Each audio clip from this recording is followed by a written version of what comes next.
વિવિધ ધર્મોથી વિમુખ જીવન જીવનારા માણસો હતા અને તેનું કોઈ દી કલ્યાણ ન થાય.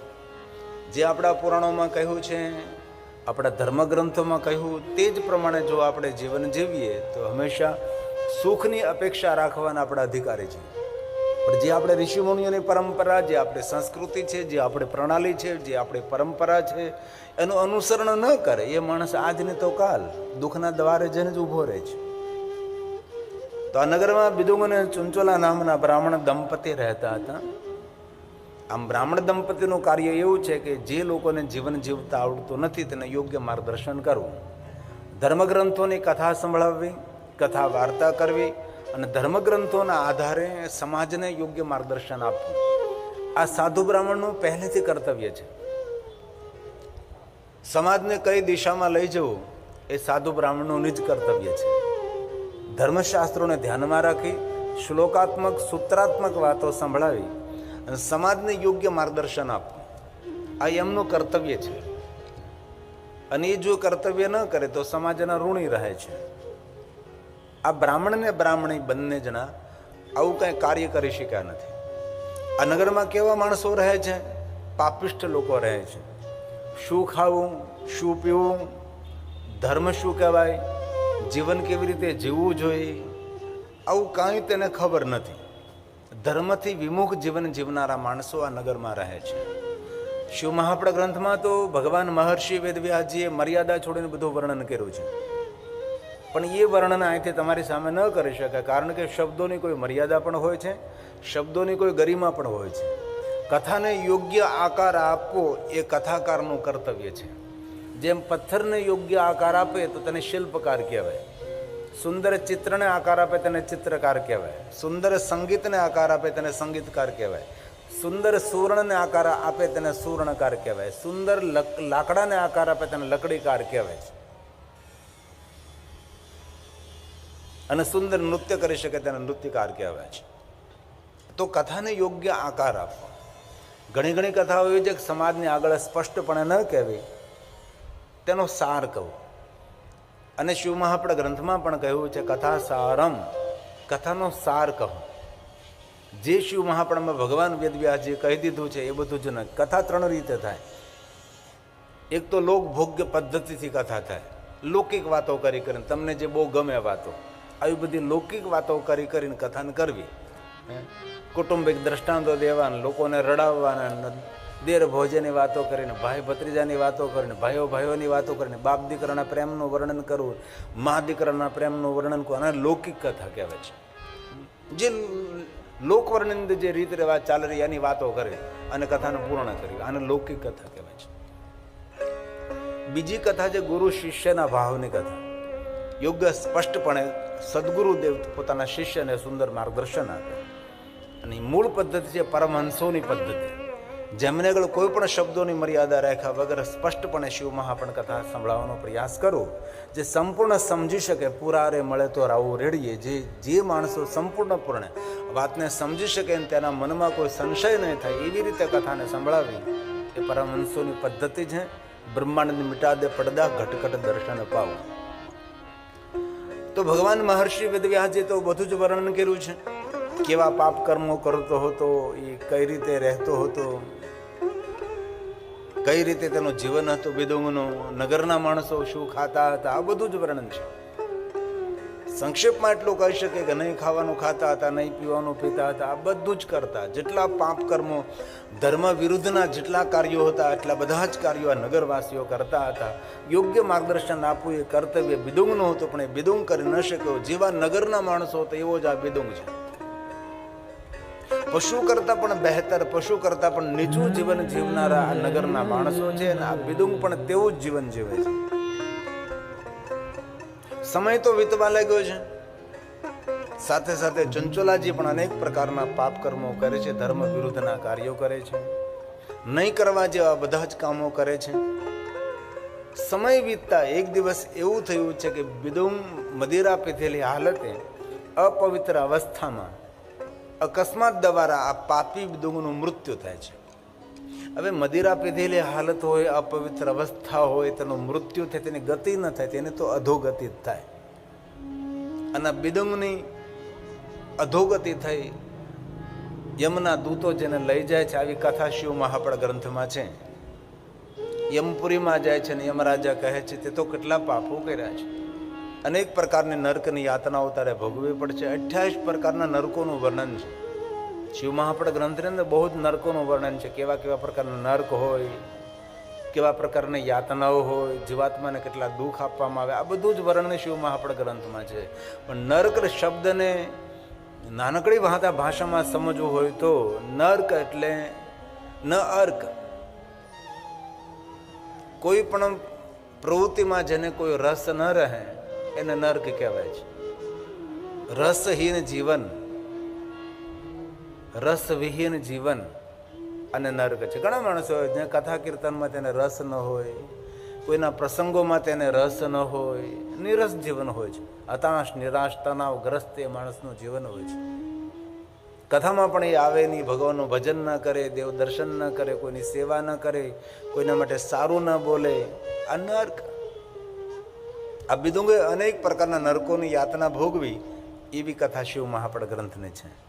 28 પ્રકારના નરકોની સજા ભોગવે તો પણ આ પાપ પૂરા થયા ને બિદુંગના. અને બિદુંગને વિંધ્યાચલ પહાડની ગુફામાં પ્રેત તરીકે નિવાસ આપવામાં આવે છે.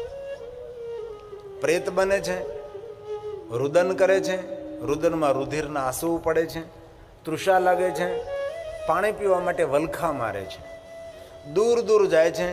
કોઈ કૂપની અંદર દ્રષ્ટિ કરે, કૂવાનું પાણી સુકાઈ જાય છે. દૂર દૂર જાય, સરોવર સામે દ્રષ્ટિ કરે, સરોવરનું પાણી સુકાઈ જાય છે. કારણ કે પ્રેતનું જેને શરીર મળે છે, પિતૃનું શરીર મળે છે, એ પાણી પી શકતા નથી.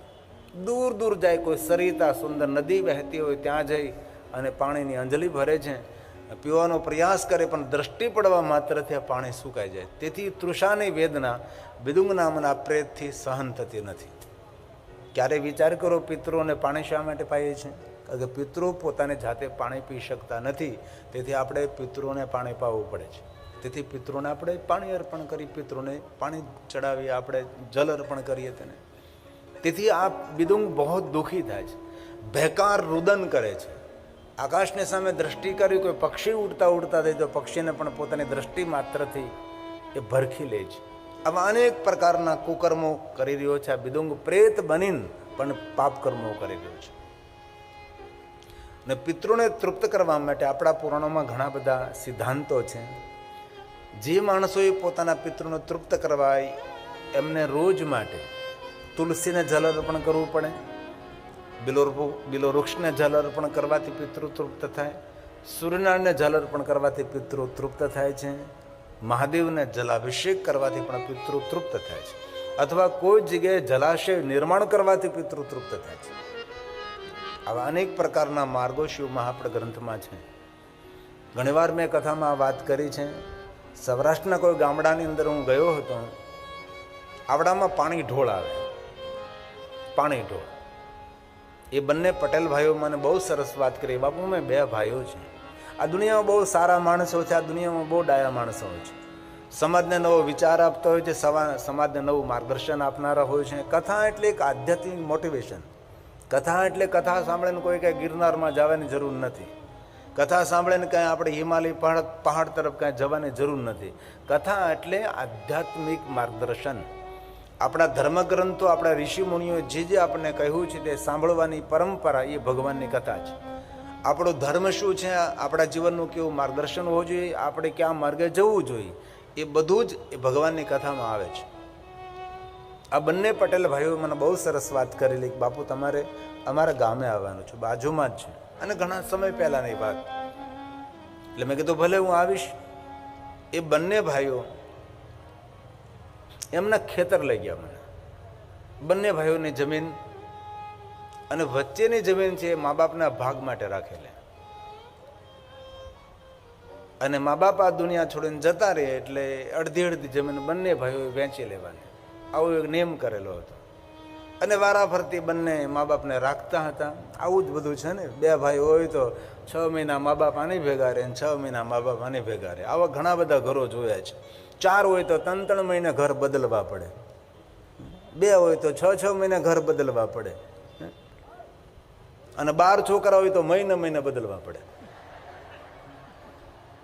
આમાં ક્યાં સુખને શોધવા જવું તમે વિચાર તો કરો. આવા ઘરો કલયુગમાં છે, નથી એમ નહીં.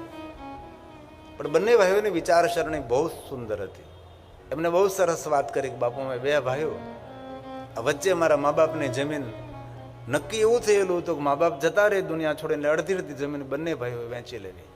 પણ જ્યારે મા બાપ આ દુનિયા છોડીને ગયા ત્યારે બંને ભાઈઓ મેં નિર્ણય લીધો કે દુનિયા આખી મા બાપની પાછળ પાણી ઢોળ કરે છે, આપણે પાણી ઢોળવું નથી, પાણી ઢોળી નાખવું. અને વચ્ચે તમને વાત કહું, જે માણસ ગ્લાસમાં પાણી પીને થોડુંક પાણી રાખીને જે ફેંકી દે છે ને એનું ભાગ્ય બંધ થઈ જાય છે, એની ધન સંપત્તિનો વ્યય થાય છે.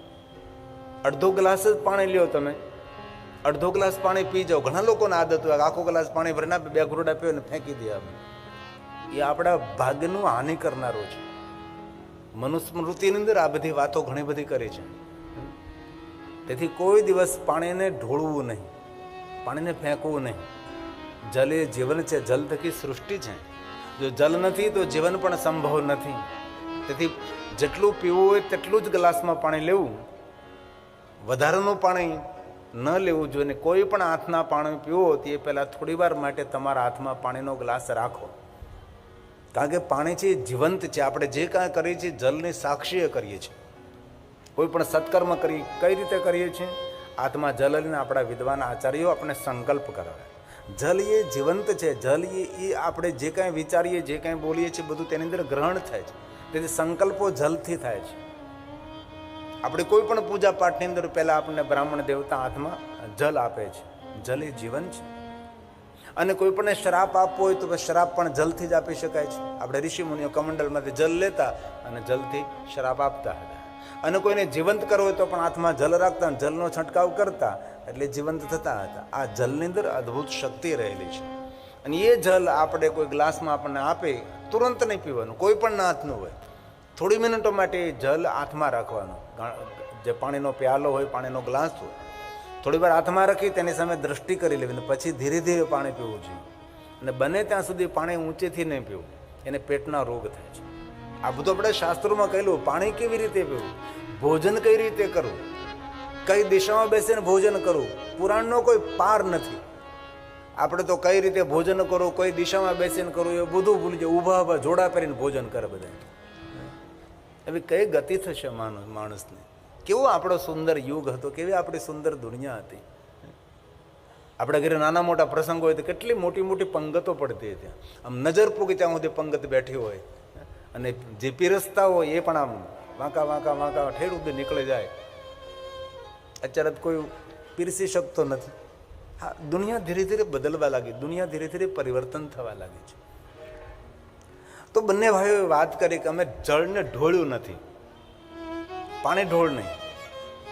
બંને ભાઈઓ નિર્ણય લીધો કે આ મા બાપની જે જમીન અમારા ભાગની જે આવવાની હતી એ જમીન મા બાપના નામે જ રાખે છે.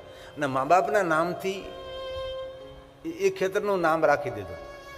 અને એ માતા પિતાના નામથી જે મા બાપના ભાગની જમીન હતી એમાં લીમડા વાવ્યા, પીપળા વાવ્યા, વડલા વાવ્યા, અનેક ફળદ્રુપ વૃક્ષો વાવ્યા છે. તેથી એમ કહ્યું કે બાપુ મેં મા બાપની પાછળ મેં પાણી ઢોળ્યું નથી, આ ઝાડવાને પાણી પાયું છે. આ કેટલો સુંદર વિચાર છે. પાણી ઢોળ્યું નથી, અમે વૃક્ષોને પાણી પાયું છે. અને મા બાપના નામથી આ બધા વૃક્ષો મેં ઉછેર્યા છે. કેટલું મોટું પિતૃતર્પણનું કાર્ય કહેવાય છે. અને આપણા શાસ્ત્રોમાં કહ્યું પણ છે કે જે માણસ વૃક્ષો વાવવાનું કાર્ય કરે છે, અતિ તાનાંગ તાન, દુર્ગમ સ્થાનો પર જે વૃક્ષો વાવે છે અને જે વૃક્ષોની સેવા કરે છે, વૃક્ષ ઉગાડે છે, એના ગયેલા દરેક પિતૃઓ તૃપ્ત રહે છે. અને આવતી પેઢીઓ દરેક વસ્તુથી તૃપ્ત રહે છે, તેને તૃપ્તિ મળે છે, સંતોષ મળે છે. તેથી આવે અનેક વિચારધારાવાળા માણસો દુનિયામાં હોય છે. અને સુંદર આ શ્લોક શિવ મહાપડ ગ્રંથનો છે, વચ્ચેથી મેં ઉઠાવ્યો છે. અતિ તાનાંગતાન, અતિ તાનાંગતાન સર્વા, અતિ દુર્ગમ સ્થાન. આમ તો શિવપુરાણમાં એવું કહ્યું જ્યાં વૃક્ષો ઉગતા ન હોય ત્યાં વૃક્ષો ઉગાડવા. એ પિતૃ તર્પણ છે, એ પિતૃની સંતુષ્ટિ છે. કોઈ પણ વૃક્ષને જલ અર્પણ કરો એ પિતૃની તૃપ્તિ છે. કોઈ પણ પક્ષીને જલ અર્પણ કરો, પિતૃ તૃપ્તિ છે. એવું નહીં કે ગયા તીર્થમાં જઈને પિતૃઓના નામે જલ અર્પણ કરીએ, એ તો છે જ, એ તો આપણી વિધિ વિધાન, આપણી પરંપરાઓ છે જ, અને એ પરંપરાને નિભાવવી જ જોઈએ. આપણું કર્તવ્ય છે, આપણો ધર્મ છે. જે આપણે ઋષિમુનિએ આપણને કહ્યું એ પ્રમાણે આપણે કરવું જ જોઈએ. એ તો સત્યમ સત્યમ ન સંશય. પણ પિતૃ તૃપ્તિ માટે આ બહુ જ મહત્વની વસ્તુ છે. તેથી બિદુંગને જલ નહીં મળતા બિદુંગનું ગળું સુકાય છે, જોર જોરથી રુદન કરે છે. બિદુંગ પ્રેત બની અને પીડા ભોગવે છે, ધેકાર રુદન કરે છે. અહીંયા સુંચલાજી અનેક પ્રકારના પાપ કર્મો કુકર્મો કરે છે. સમય વીતવા લાગ્યો છે, પણ બહુ જ થોડા શબ્દોમાં કહું કે સુંચલાની વૃદ્ધાવસ્થા આવી છે. તેથી ધન કમાવીને જે તેની પાસે શક્તિ હતી એ શક્તિઓ જતી રહે છે. કોઈ પોતાના પરિચયમાં આવતું નથી. નગરમાં ભટકી રહી સુંચલાજી. હવે શું કરું? નગરના લોકો અપમાનિત કરે છે, નગરના લોકો તેને નહીં બોલવાના શબ્દો બોલે છે, નગરમાં કોઈ તેને આવકારતું નથી. હવે ચુંચુલાએ નક્કી કર્યું છે કે હવે શું કરવું? મારી વૃદ્ધાવસ્થા તો દુઃખદ બની ગઈ. ચુંચુલાજી પોતાનું નગર છોડી, બાષ્કલ નામનું ગામ છોડીને જવા લાગે છે. જાઓ તો જાઓ ક્યાં? હું પાપિષ્ટ વ્યક્તિ છે, તેની પાસે કોઈ શ્રેષ્ઠ વિચારધારા પણ નથી, શ્રેષ્ઠ કોઈ માર્ગદર્શન આપનારું પણ કોઈ નથી. જીવનમાં કોઈ યોગ્ય માર્ગદર્શન આપનારો હોય ને તો પણ આપણું જીવન શ્રેષ્ઠ બની શકે છે. અને મેં આ દુનિયામાં જોયું, જે દીકરા દીકરીઓ પોતાના મા બાપના કહ્યામાં રહે અને મા બાપનું અનુસરણ કરી, દીકરા દીકરીઓ હંમેશા પોતાના જીવનમાં સફળ પણ થાય અને પોતાના જીવનમાં સુખી પણ થાય છે. સુખી થવા માટેનું શ્રેષ્ઠ માર્ગદર્શન તો માતા પિતાનું માર્ગદર્શન હોય છે, કારણ કે તેને